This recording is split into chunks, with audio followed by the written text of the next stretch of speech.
गुज़िश्ता दिनों जब ये खबर आई कि वेस्ट एशिया में जंग खत्म हो गई तो दुनिया भर में लोगों ने राहत की सांस ली। ये खबर कितनी सुकून भरी थी जब अमेरिकी सदर ट्रंप और ईरान के सदर पेज़ेश्कियान मिडिल ईस्ट में जंग खत्म करने के MOU पर दस्तखत कर रहे थे। तब पूरी दुनिया में इसका इस्तकबाल हुआ। अरब से लेके यूरोप और ऑस्ट्रेलिया तक हर जगह इसकी तारीफ हुई। कच्चे तेल की कीमतें घट गईं। दुनिया के शेयर मार्केट में पॉजिटिविटी दिखी। लेकिन इसी जंग में अमेरिका के पार्टनर इजराइल और इसके PM बेंजामिन नेतन्याहू को ये डील अपने मुल्क के खिलाफ नजर आई।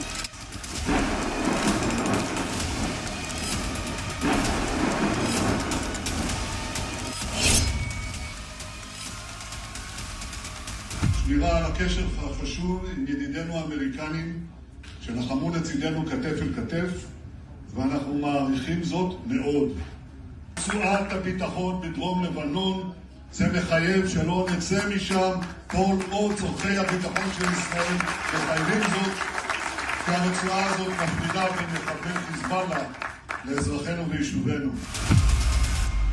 अगर आपको याद हो तो ये खबर पूरी दुनिया में सुर्खियों में थी कि डील से 2 हफ्ते पहले भी ट्रंप ने नेतन्याहू को हड़काया था कि लेबनान में बेकसूरों का कत्ल बंद करे।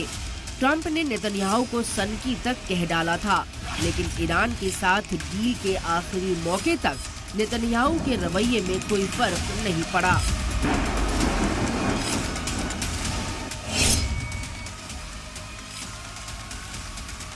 Donald J. Trump is the only head of state in the entire world who is sympathetic to the nation of Israel at this moment in time. And he happens to be the head of state of the world superpower. If I was in the cabinet of the Israeli government, I might not be attacking the only powerful ally that I have anywhere left in the entire world. And the second message I would give to some of those cabinet members, Bibi, to his credit, has not gone down this path, but to some of these cabinet members in Israel who are attacking the President of the United States, the other thing that I would say is that over the last 3 months, 2/3 of the defensive weapons that have protected your homeland have been built by American hands and paid for by American. Netanyahu के इस रुख से Trump और पूरी team नाराज है, इतनी कि हर बयान वो नेतन्याहू को उनकी औकात बता रहे थे।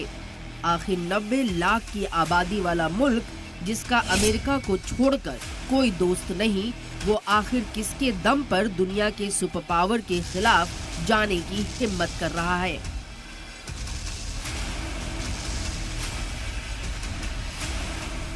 ट्रंप ने ये भी बोलकर भी चौंका दिया कि इजराइल वही करता है जो ट्रंप कहते हैं। यहाँ तक कि ट्रंप ने ईरान को भरोसा दिलाया कि इजराइल लेबनान पर अब बिल्कुल हमला नहीं करेगा। नेतन्याहू के अड़ियल रवैये को वेस्ट एशियन की कंट्रीज शक की नजर से देख रही है। कहीं इसमें अमेरिका का कोई डबल गेम तो नहीं? तो क्या इसी शक की वजह से ईरानी डेलीगेशन के स्विट्जरलैंड के वर्गिनस्टॉक रिजॉर्ट में जाने से मना कर दिया था?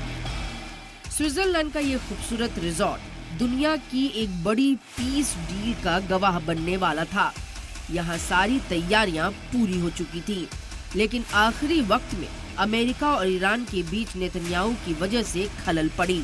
ईरानी संसद के स्पीकर मोहम्मद बाघेर गालिबाफ ने साफ लफ्जों में चेतावनी देते हुए कहा कि अगर इजराइल ने चालाकी की तो अंजाम भुगतने के लिए तैयार रहे। अगर दूसरी साइड बेईमानी करता है, समझौता तोड़ता है या जरूरत से ज्यादा मांगे रखता है, तो हम दुश्मन को करारा जवाब देने में कोई हिचकिचाहट नहीं दिखाएंगे। अमेरिका को जंग के दौरान एक बार जवाब मिल चुका है। अगर वे फिर वही रास्ता अपनाते हैं तो उन्हें उससे भी कड़ा जवाब मिलेगा। The Iranians don't change their behavior, their military and their nuclear program is still destroyed. If they do change their behavior, then they are going to have a transformative relationship with the Middle East, and the Middle East will have a transformative relationship with the people of Iran. हालांकि तय कार्यक्रम के मुताबिक कल अमेरिकी नायब सदर JD veins को स्विट्जरलैंड में ईरानी टीम से आमने सामने की फाइनल बातचीत करनी थी, लेकिन ऐन वक्त पर JD वेंस ने अपना स्विट्जरलैंड का दौरा रद्द कर दिया। हालांकि अमेरिकी टैंक समंदर में मुस्तैद रहेंगे ताकि इस समझौते की हर शर्त पर नजर रखी जा सके। हॉर्मुज में पूरी तरह अमन है और तनाव भी कम है, लेकिन ये शांति पूरी दुनिया में सिर्फ इजराइल को खटक रही है। दरअसल इस अमन समझौते की एक अहम शर्त थी कि इजराइल लेबनान और हिजबुल्लाह पर हमले तुरंत रोकेगा। पीस डील पर दस्तखत होने के चंद घंटों बाद ही इजरायली सेना ने साउथ लेबनान में अपनी तैनाती का नया नक्शा जारी कर दिया और साफ कह दिया कि सैनिक पीछे नहीं हटेंगे। इतना ही नहीं, पीस डील के लागू होने के बाद भी इजराइल ने साउथ लेबनान पर हमला कर 3 और लोगों को मौत के घाट उतार दिए। लेकिन अब ट्रंप के दखल के बाद लग रहा है कि नेतन्याहू थोड़ा लाइन पर आएंगे और लेबनान पर हमले करने से बाज आएंगे। ब्यूरो रिपोर्ट, सलाम टीवी। और इसी को लेकर बातचीत करते हैं। हमारे साथ खास मेहमान जुड़ गए हैं। प्रोफेसर करोड़ी सिंह हमारे साथ हैं, इंटरनेशनल अफेयर एक्सपर्ट हैं। पंकज श्रीवास्तव जी हमारे साथ हैं, फॉरेन एक्सपर्ट हैं। और एनपी सिंह हमारे साथ हैं, डिफेंस एक्सपर्ट हैं। आप सभी का बहुत इस्तकबाल है। सबसे पहले करोड़ी जी आपसे शुरुआत करना चाहेंगे, आखिर इजराइल चाह क्या रहा है? इतने पावरफुल एलाइज जिसके साथ हमेशा वो रहा, हर महाज पर अमेरिका ने इजराइल का साथ दिया, अब वही इजराइल अमेरिका की गले की हड्डी बनता हुआ नजर आ रहा है। देखिए, आपका सवाल ये है कि इजराइल क्या चाहता है। इजराइल जो ये पश्चिमी एशिया का क्षेत्र है, जिसको हम अरब क्षेत्र कहते हैं, उसमें अपनी सुप्रीमेसी चाहता है, हेगेमनी चाहता है। उसके लिए सबसे बड़ी चुनौती ईरान उभर कर सामने आ रहा है, क्योंकि अरब कंट्रीज दूसरे हैं, उनके साथ अमेरिका का अच्छा दोस्ताना संबंध है। इसलिए वो अमेरिका के कहने से शांतिपूर्ण इजराइल के साथ रह सकते हैं, फिर भी वो भी इजराइल को मान्यता देने के लिए तैयार नहीं है। अभी कुछ दिनों पहले ट्रंप ने कहा कि आप अब्राहम अकॉर्ड्स पे साइन करो, एक भी देश आगे नहीं आया। तो इजराइल चाहता है कि सुप्रीमेसी कैसे बने। सुप्रीमेसी उसी हालात में हो सकती है कि ईरान को पूरी तरह से खत्म किया जाए, वो संभव नहीं है। इसलिए ट्रंप नेतन्याहू पिछले 20 साल से जो भी अमेरिका का प्रेसिडेंट होता है उसको कन्विंस करने का प्रयास करता है कि ईरान न्यूक्लियर बम बनाने वाले हैं, 10 दिन में बनाएगा, 15 दिन में बनाएगा। ये लगभग 15-20 साल से नेतन्याहू कह रहे हैं, लेकिन पहले के प्रेसिडेंट तैयार नहीं हुए और ट्रंप साहब भी इनिशियली तो तैयार नहीं हुए। लेकिन पिछली फरवरी में जो नेतन्याहू साहब ने प्रेजेंटेशन दिया सिचुएशन रूप में 11-12 फरवरी को, उसमें उन्होंने एक कॉन्क्रीट प्लान दिया और उस प्लान में ये कहा कि 4 अलग अलग स्टेज होंगी और लास्ट स्टेज में ईरान कोलैप्स हो जाएगा, 2 दिन से ज्यादा सरवाइव नहीं करेंगे। ट्रंप साहब के सामने वेनेजुएला का एक्सपीरियंस था, वो कन्विंस हो गए। लेकिन सिचुएशन रूम में और दूसरे लोग थे, अमेरिका के इंटेलिजेंस के, CIA के या पेंटागन के ऑफिशियल से, उनमें सब में सहमति नहीं थी। इवन JD वेंस भी सहमत नहीं थे, लेकिन उन्होंने कहा प्रेसिडेंट जो एक्शन लेंगे मैं साथ रहूंगा। तो वो एक्शन ले लिया गया, वो एक्शन पूरा नहीं हुआ, कोलैप्स हो गया। और जल्दबाजी ये रही कि ट्रंप साहब ने अपने दूसरे मित्र राष्ट्र हैं अमेरिका के, यूरोप के या एशिया के, जापान है, साउथ कोरिया, ऑस्ट्रेलिया, इनको किसी को भी कंसल्ट नहीं किया। तो ऐसी जल्दबाजी में वो फंस गए, क्योंकि उनको इतना अनुमान नहीं था कि ईरान इतना रेजिस्टेंस करेगा, इतना मजबूत है। तो अब वो वापस निकलना चाहते हैं, क्योंकि दुनिया का कोई आदमी अमेरिका, कोई देश अमेरिका और इजराइल के साथ नहीं है। तो अब आपका एक सवाल और आपने अपनी रिपोर्ट में कहा कि क्या इजराइल अमेरिका से हटके, अमेरिका से अलग रह के लड़ सकता है? वो संभव नहीं है। और इसीलिए जब ईरान ने ये कहा कि जो 14 पॉइंट का हमारा MOU हुआ है, उसमें जो पहला पॉइंट है उसका इजराइल निरंतर रूप से लेबनान में उल्लंघन कर रहा है, इसलिए हम नहीं जाएंगे। तो उसके बाद में कल कतर और अमेरिका ने मिलके हिजबुल्ला और इजराइल के बीच में भी समझौता करवा दिया है। तो मुझे लगता है कि अब इजराइल हो सकता है लेबनान पे स्ट्राइक नहीं करे, लेकिन ईरान ये चाहता है कि जिस जमीन पे कब्जा कर रखा है सदर्न लेबनान पे, वो भी खाली करे। तो अब देखते हैं आगे किस तरह से बढ़ते हैं। लेकिन कल जो मीटिंग होने ठीक है, मैं आपके पास लौटती हूँ। एनपी सिंह साहब भी हमारे साथ बने हुए। एनपी सिंह साहब जी, जिस तरह से इजराइल यहाँ पर नजर आ रहा है, क्या वो अमेरिका को भी लीड करना चाहता है? क्योंकि एक होता है ना कि अमेरिका आपके हमेशा साथ रहा, अब जब अमेरिका को जरूरत है तो आप साथ नजर नहीं आ रहे हैं। जेडी वेंस का भी बयान सामने आया जिसमें वो इजराइल की तनकीद करते हुए नजर आए। तो क्या इजराइल अपने आप को इतना पावरफुल समझने लगा है कि वो एलाइज पार्टनर को भी अब मंजूर नहीं कर रहा है, उसकी बात भी नहीं सुन रहा है? देखिए, जो इजराइल और अमेरिका के संबंध रहे हैं जब से इजराइल बना है, वो इस तरह के रहे हैं कि जो इस लॉबी है, जो इजराइल की लॉबी है यूएस में, दैट इज द स्ट्रॉन्गेस्ट, जो फाइनेंशियली हर तरह से जो सरकार को अपना सपोर्ट करते हैं, जो फंड देते हैं, सरकार किसी की भी रहे वहां, चाहे डेमोक्रेट रहे या रिपब्लिकन, लेकिन वो सभी को उस तरह से सपोर्ट करते रहे। उतना बड़ा प्रेशर होता है कि वो इजराइल का सपोर्ट करना एक तरह से उनका, आप कह सकते हैं कि मजबूरी ही होती है, ये मान लीजिए, इस हद तक है। और मैं बता दूं कि जो हमास का अटैक था, ये सारी जो कहानी आज चल रही है, इतने सालों से, इतने दिनों से हम जो इस युद्ध में हैं, फरवरी से ये ईरान और अमेरिका, इजराइल, और उससे पहले हमास के लिए खिलाफ जो एक्शन हुई और हिजबुल्लाह के खिलाफ हुई, तो सारा का सारा वहां से जड़ शुरू हो जाती है। क्योंकि हमास हो या हिजबुल्लाह हो और हुती भी रहा है, ये सारे ईरान के ही प्रॉक्सी हैं। ईरान उन्हें हर तरह से सपोर्ट, उनका फाइनेंशियल, वेपन, उनका ट्रेनिंग, सब कुछ ईरान द्वारा ही स्पॉन्सर्ड होता है। तो इजराइल ने किस तरह से काम किया है कि सबसे पहले हमास को नेस्तनाबूद किया, उसके बाद हिजबुल्लाह पर काफी हद तक कंट्रोल कर दिया था, और जो बचा बचाया वो हम देख रहे हैं किस तरह से वो कर रहे हैं। और उनका अगला टारगेट था ईरान, क्योंकि ईरान मेन है, ईरान सबसे बड़ा देश है इस क्षेत्र में, सबसे पावरफुल देश है, जिसकी अपनी अपनी पुरानी सभ्यता है, टेक्नोलॉजी है, अपने सब कुछ अपना किया हुआ है। लेकिन इस तरह की जो सपोर्ट रही है जिस तरह से, उसकी वजह से अमेरिका से भी लगातार अमेरिका के संबंध बिल्कुल तलखी रहे हैं शुरू से ही, और विश्वसनीयता नहीं। सबसे बड़ी बात है कि ईरान अकेला देश है खाड़ी देशों में जो सबसे मजबूत होते हुए भी उसका अमेरिका या इजराइल के साथ जिस तरह का संबंध है, क्योंकि उनकी फिलॉसफी है death to Israel, that death to America. दोनों के लिए ही इस तरह की लाइन ली गई है। उनकी सुप्रीम लीडरशिप, जो सुप्रीम उनके लीडर रहे हैं खुमैनी साहब, वहां से भी और काफी लंबे समय से चली आ रही है। तो ये एक बहुत बड़ा कारण है, इन्हें डर है कि अगर ईरान न्यूक्लियर हो जाता है, अगर वो न्यूक्लियर बम बनाने की क्षमता प्राप्त कर लेता है, तो जाहिर है वो तो मना कर रहा है ना, वो तो मना कर रहा है। समझौते में भी ये बात कही गई है, फिर भी क्या इतना डाउट है इजराइल को? ईरान तो मना कर रहा है। जी जी, देखिए, इस 14 पॉइंट जो अभी तैयार हुआ है, ये जो समझौता, और जिसपे आज फर्दर डिस्कशन होनी थी कल, बट नहीं हो पाई, होंगी अगले 60 दिनों में इस पर होंगी।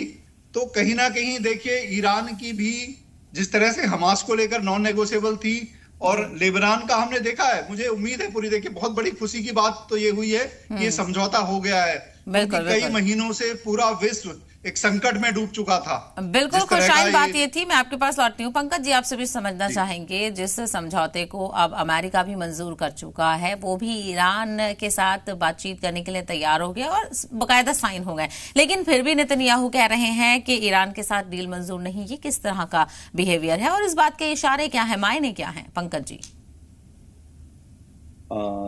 देखिए साहिबा जी, बात दरअसल ये है कि इजराइल जो है, जैसे थोड़ा सा बैकग्राउंडर में चलते हैं, इजराइल जो है जरूर अमेरिका ने 1948 में बसाया था, ठीक है।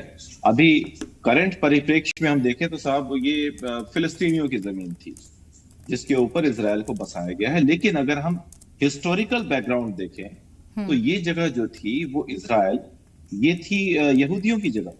जब इस्लाम का उदय हुआ तब मुसलमानों ने आक्रमण करके यहूदियों को यहां से पहले भगाया और कई सैकड़ों सदियों तक यहूदी यहां से बाहर रहे। और फिर सेकेंड वर्ल्ड वॉर के बाद जो है अमेरिका ने और वेस्टर्न पावर से मिल करके बाइबल के जो ओल्ड टेस्टामेंट्स हैं उसमें से इजराइल शब्द देखा। तो इजराइल कहाँ था? तो ये बेथलेहम, आपका जेरूशलेम, ये सब जो पूरे इलाका है यहाँ पर यहूदियों को बसाया गया।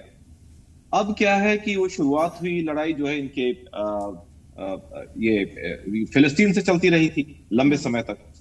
फिर उधर से ईरान का जो एक नया एंगल शुरू हो गया। ईरान जो है हिजबुल्ला और क्या बोलते हैं हुती ग्रुप्स को सपोर्ट करता है, हमास को भी एक तरह से सपोर्ट कर रहा था। और ईरान जो है, ईरान और इजराइल का जो जंग है, ये जंग सिर्फ ईरान और इजराइल तक नहीं है। और अभी तक इजराइल ने कभी भी किसी देश पर अटैक नहीं किया। अगर आप 7 डेज वॉर भी देखें, उस समय भी इन 6-7 देशों ने या 6 देशों ने अरब के मिल करके एक साथ इजराइल पर हमला किया था। और उस समय गोल्डा मायर प्रधानमंत्री थी, 1967-70 के बीच की बात होगी ये। उस समय इजराइल ने किसी तरह से इन 7 देशों को धूल चटाई, हरा दिया। लेकिन कभी भी आप इतिहास उठा के देख लीजिए, जब से इजराइल बसा है, इजराइल ने कभी भी किसी अरब देश पर अटैक नहीं किया। हमेशा देखिए ये फिलिस्तीन ने हमला किया या फिर दूसरे अरब ममालिकों ने हमला किया इजराइल पर। इजराइल देखिए एक रे ऑफ होप है, आशा की किरण है पूरे गल्फ रीजन में। आप देखिए साइंस एंड टेक्नोलॉजी, चाहे मेडिकल हो, चाहे एग्रीकल्चर हो, चाहे स्पेस साइंस हो, चाहे कितने भी तरह के साइंस एंड टेक्नोलॉजी और रिसर्च एंड डेवलपमेंट का फील्ड हो, आप किसी भी और देश का नाम लेके दिखा दीजिए इजराइल के अलावा किसी भी देश ने तरक्की नहीं की। जबकि इजराइल ने शुरुआती दौर से साइंटिफिक एजुकेशन और रिसर्च एंड डेवलपमेंट पर काम किया, ठीक है। और इजराइल कभी भी देखिए, जो तरक्कीशुदा देश होता है वो कभी दूसरे पर हमला नहीं करता। उसे मालूम है कि अगले का तो नुकसान पता नहीं कितना होगा, हम बल्कि 40-50 साल पीछे चले जाएंगे, जितनी हमने तरक्की की है सब मिट्टी में मिल जाएगी। अच्छा, अब जो है दूसरी तरफ ये मुसलमानों और वर्सेस यहूदियों की लड़ाई के तौर पर आप इसे देख सकते हैं। ठीक, कहीं ना कहीं आपकी धार्मिक किताब में भी लिखा है कि यह डेथ टू इजराइल के साथ से डेथ टू ज्यूज लिखा है। डेथ टू अमेरिका तो ईरानियों ने अभी स्लोगन दिया है, लेकिन death to Jews, death to Christians. और इन मुसलमान लोगों की जो आपस में बद्दू कबीले के लोग थे, इनकी आपस में कभी बनी नहीं, आपस में भी लड़ते रहे। और जब इजराइल आ गया तो सब इजराइल के खिलाफ एक हो गए। अभी जो आप देख रही हैं जंग, ये जंग क्या है कि इजराइल ने हमास को तबाह कर दिया, जैसा कि सिंह साहब बोल रहे थे अभी। अब बचा क्या आपके सामने? हिजबुल्ला और हुती भी लगभग खत्म ही कर दिया। इजराइल जानता है कि जब तक हिजबुल्ला को खत्म नहीं किया जाएगा तब तक ईरान को हराया नहीं जा सकता। और ईरान के खिलाफ नहीं है ये इजराइल। इजराइल जो है, ये जो IRGC और ये जो इस्लामिक जो रूल है, इसके खिलाफ है। क्योंकि ईरान जो है सिर्फ ईरान नहीं है, ईरान जो है फारस है। 5000 साल पुरानी सभ्यता है ईरान में, मुसलमानों के आने से पहले थी। और ये नेतन्याहू ने एक बार पब्लिक प्लेटफॉर्म से ये बात कहा था कि हम और फारस के लोग, ईरान नहीं बोला था उसने, हम और फारस के लोग मिल करके, हम लोग भाई हैं, हम लोग अरब भाई हैं, हम लोग मिल करके तरक्की करेंगे। आप IRGC को अंदर से उखाड़िए, हम बाहर से देखते हैं, कुछ इस तरह की बात कही गई थी। तो इजराइल जो है आम ईरानियों के खिलाफ नहीं है, ये सिर्फ यहाँ के जो इस्लामिक गवर्नमेंट है उसके खिलाफ है। और मेरी जो समझ है, और बाकी जो हमारे पत्रकार बंधु हैं जो अंतर्राष्ट्रीय विषय पर बातचीत करते हैं, उनकी समझ यही कहती है कि जब तक ईरान में ये जो IRGC और इस्लामिक रूल है, इस्लामिक रूल चल रहा है, तब तक ये ट्रबल है। अगर ईरान को माइनस आप इस्लामिक गवर्नमेंट छोड़ दें और फारस का पुराना रूप ला करके देखें, तो देखिएगा इजराइल और ईरान के बीच में, जैसे ईरान के मुसलमान देश बनने से पहले के दौर में आपसी भाईचारा था, लोगों में लेकिन क्या आप ये कह रहे हैं कि आपसी भाईचारा नहीं है और चीजें नहीं है। इजरायली हुकूमत और अमेरिकी हुकूमत फिर क्या चीजें कर रही है? प्रोफेसर करोरी जी, आपका मैं इस पर कमेंट चाहूंगी।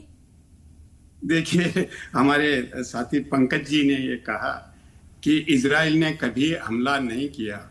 ईरान पे जून में हमला किसने किया? अभी फरवरी में हमला किसने किया? इजराइल ने ही किया। तो ये पंकज जी कहेंगे कि वो ईरान है, वो हिजबुल्ला को सपोर्ट करता है, हमास को करता है। तो उसके लिए संयुक्त राष्ट्र संघ नाम की एक संस्था है जो जिसमें विश्व समुदाय है, वहां जाके वो शिकायत करते। या क्या अमेरिका और इजराइल कुर्द्स को सपोर्ट नहीं कर रहे हैं?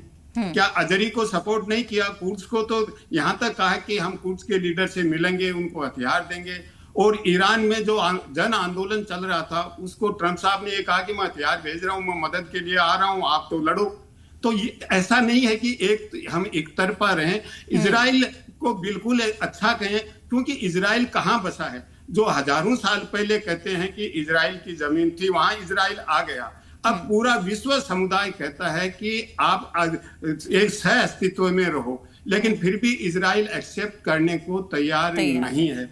अब अभी जो समझौता हुआ, अब मैं उस पे आऊंगा स्पेसिफिक।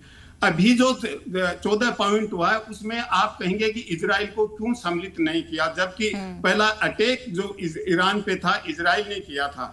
इसमें भी बड़ी बड़ी कूटनीति है, क्योंकि अमेरिका फंस गया, ट्रंप साहब निकलना चाहते हैं और इजराइल को दूर रखना चाहते हैं। उसका कारण है, पहले तो मैं बताऊंगा कि कल जो मीटिंग होने वाली थी उसमें बहुत बड़ा एजेंडा नहीं था। केवल ये था कि हम जो ये 14 पॉइंट का एक समझ पत्र हुआ है, मेमोरेंडम ऑफ अंडरस्टैंडिंग, उसको सेलिब्रेट करेंगे और आगे कैसे बढ़े इस पे बातचीत होगी। कोई एजेंडा बहुत ज्यादा फिक्स नहीं किया, लेकिन उसमें यह नहीं था कि हम हर मुद्दे पे अलग अलग बात करेंगे, हर मुद्दे पे अलग अलग बात होगी।